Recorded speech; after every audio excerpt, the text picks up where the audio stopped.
This is Chapter 3, Key Issue 3, Why Do Migrants Face Obstacles? The learning goal is students will be able to describe the obstacles immigrants face and explain why. Concepts to know: quotas, attitudes toward immigrants, brain drain, guest workers, remittances. So immigrants face two major difficulties as they migrate to new places.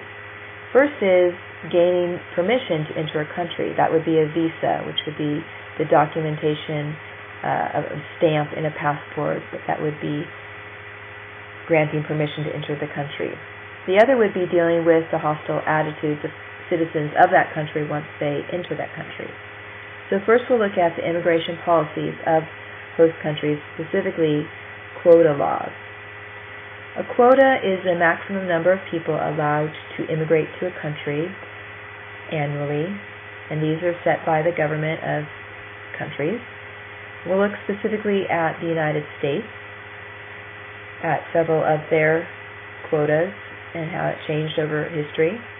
The Quota Act of 1921, along with the National Origins Act of 1924, established limits to annual migration based on the nationalities of people who are actually living in the country when the 1910 census was taken. So when you look at a map that shows foreign-born residents in the United States in 1910, the key shows that most of the people were from Western Europe, that would be purple, and Eastern Europe, and that would be the blue color.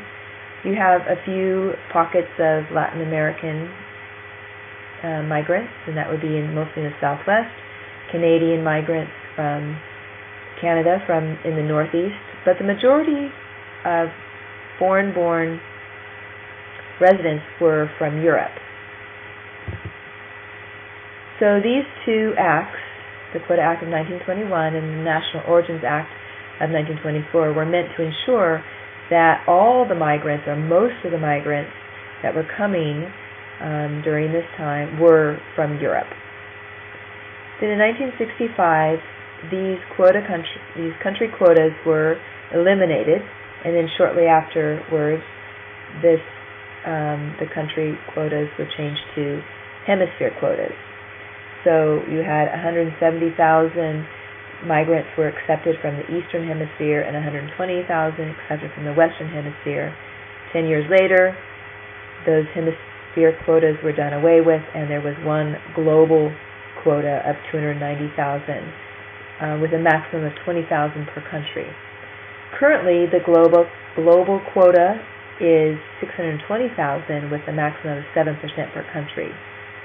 75% of immigrants in the United States are family members of U.S. immigrants already in the United States. So 3/4 of immigrants are actually immigrants who are just reuniting with their families that are here already. 25%, 1/4 of immigrants into the United States now are skilled and talented that are contributing to the economic and educational development of the United States. The remaining few are admitted by lottery, as countries are given a few visas, and those people who are in line and waiting to immigrate to the United States might be lucky to get one of those visas. Not subject to quota would be refugees. Those would be people seeking political asylum because they are in danger of being harmed or killed. Also, spouses and children and parents of U.S. citizens. So these are not subject to the quota laws of host countries. Asians have used the quota laws very well in the United States, first coming as skilled workers. That would be the 25% of people that are coming now. And then bringing their families over, that would be the larger group of people that are coming now. The term brain drain is the large-scale immigration of talented and educated people.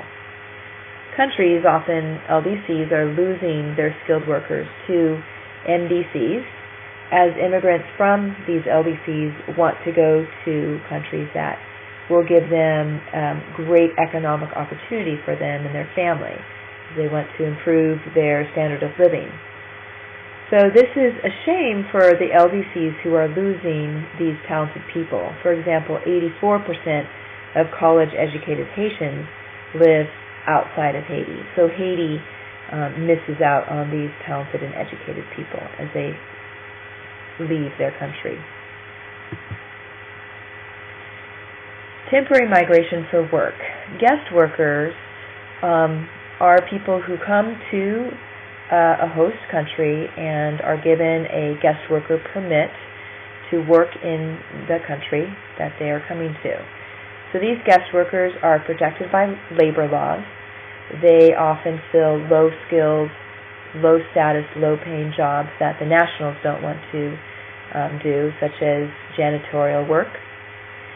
And guest workers are, there's a guest worker program in Europe.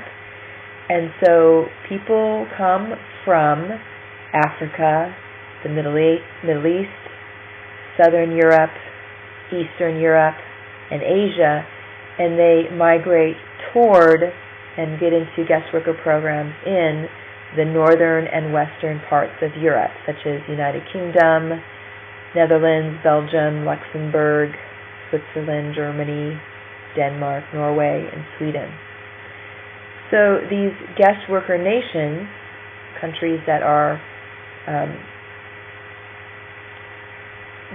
where these guest workers come from, such as Africa and Middle East and so forth, it reduces the strain on employment in their own country.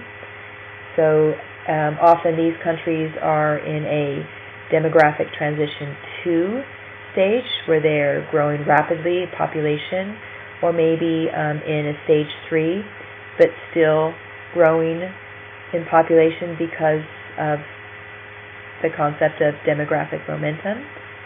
So it reduces the strain on employment in these countries where guest workers are coming from, and it stimulates their own economy by bringing back money to their country in the form of remittances.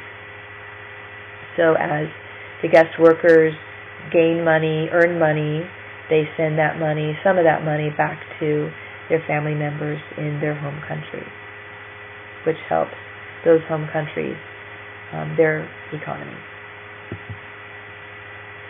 Now, time contract workers are much like guest workers, but they just have a fixed time period to work in a particular country, and this is to prevent them from settling permanently, but often this doesn't happen. They do stay longer illegally. So there are lots of different time contract workers. Indians often go to, so here's India, this green country here, move to Myanmar and work in Myanmar, and Malaysia down here, Guyana in South America, parts of East and Southern Africa, Fiji, Mauritius, which is these islands off the coast of India, Japanese and Filipinos to Hawaii, Japanese to Brazil. Chinese have come to the United States since the 1800s, where they were working on the railroads.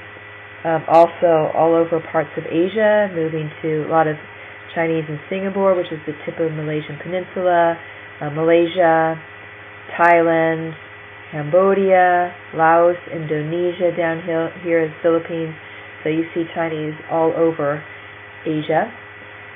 There's been a lot of time contract workers and illegal immigrants into Taiwan here, as those immigrants will accept even up to half of the income that a regular Taiwanese person will accept.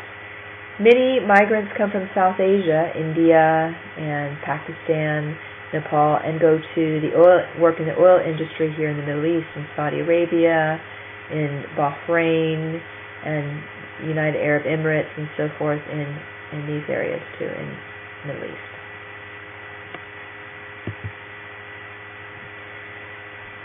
So it's difficult to distinguish between an economic migrant and a refugee. So there's two situations that the textbook address. Economic migrants must have special skills as they are accepted into a country because of their talent and education. A refugee is usually from a politically oppressed area, and they get special priority because their life is in danger.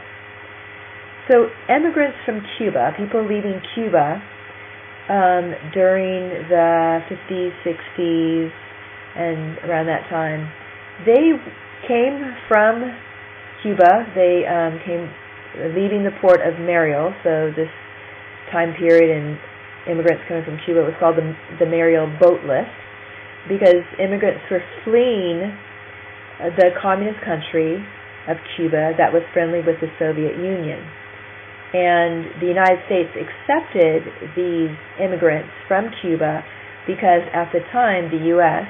and the Soviet Union were enemies. This is during the Cold War, and these refugees were seen as political, or these immigrants were seen as political refugees fleeing a hostile communist government. There's a picture of Castro and one of the picture boats that were accepted by the United States. On the other hand, immigrants from Haiti, although they also came in small boats across the Caribbean, they were not accepted as refugees because they were not coming from a communist country, even though the government of that country, Papa Doc and Baby Doc, these were Haitian dictators during 1957 and 1986, they were very harsh. The United States did not recognize these immigrants as refugees. They saw them as immigrants migrating for economic reason, just trying to better their life, and so they were not accepted into the country as refugees. Immigrants from Vietnam. So following the Vietnam War in 1975, the United States did evacuate a lot of southern Vietnamese who were helpful in the war with the United States. But they were called the boat people because they would get in their boats and they were going out into the sea and hoping to be rescued by the United States during this time. Not all of them were rescued. Not all of them were accepted as refugees. And as the war faded, the boat people were no longer considered refugees. Even Thailand would actually push them back out to sea and weren't accepted. Nevertheless, the Vietnamese immigrants migrated, some to the United States, about 800,000 came to the United States for economic reasons, and then many went to other Southeast Asian countries, as you can see in the map here. So besides visas and quota laws that would be an obstacle for a migrant, attitudes toward migrants also are an obstacle. So we'll look particularly at U.S. attitudes toward migrants and then attitudes toward guest workers, largely in the United States, in Europe.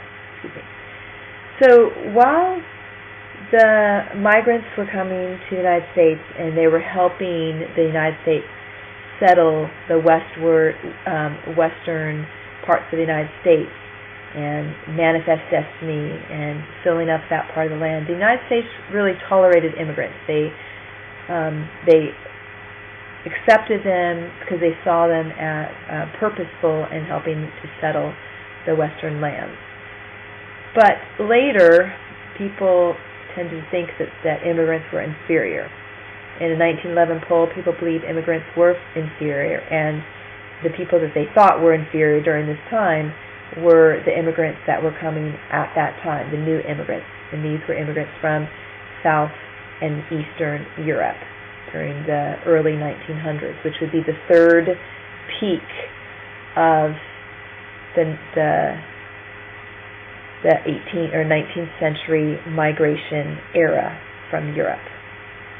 Today, in the United States, there is a lot of hostility, especially toward undocumented immigrants from Mexico and other Latin American countries. There's a lot of anti-immigration policies. Example, there's some very strict anti-immigration laws in Arizona.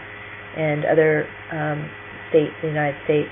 So there's a lot of hostility and a lot of blame on undocumented immigrants for some of the problems in the United States. Attitudes toward guest worker, very similar. Europe's guest workers have very poor living conditions. They're often very lonely, unfamiliar with the culture and the language. They often send a lot of money back home, so they don't have a lot to spend on themselves. Some, however, do save up their money and open shops and restaurants. But there is a lot of anti-immigration policies in Western Europe. For example, there's a burqa ban on Muslim women living in France, and they were not allowed to wear their head covering, which is very much a part of their culture. Many people in the United States and Europe falsely believe that immigrants cause unemployment for citizens and overly use government programs, denying access to these programs to poor citizens. And these two things have not proven to be true. So that concludes key issue 3. Why do migrants face obstacles?